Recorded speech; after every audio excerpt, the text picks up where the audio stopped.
Consider this. You get in your car, turn on your GPS navigation, type in an address, and instead of driving your car to that destination, the car drives you.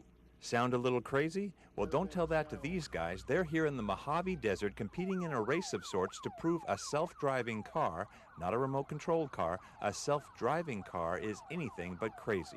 The vehicle uses lasers and radar sensors to figure out what's going on around it. It can pick out static things in the world like buildings and walls and fences.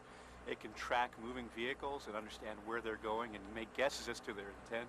And then it can also look at the line markings so it can register itself to the road so it stays on its side of the road rather than getting into oncoming traffic. The competition is sponsored by the Department of Defense, who is eager to apply the technology on the battlefield, thus keeping soldiers out of harm's way.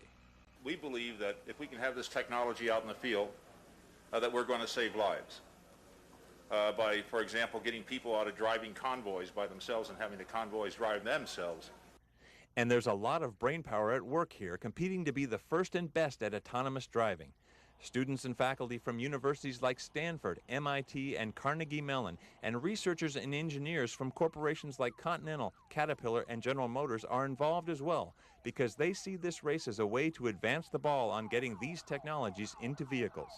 Our customers will ultimately someday be able to have cars that drive themselves.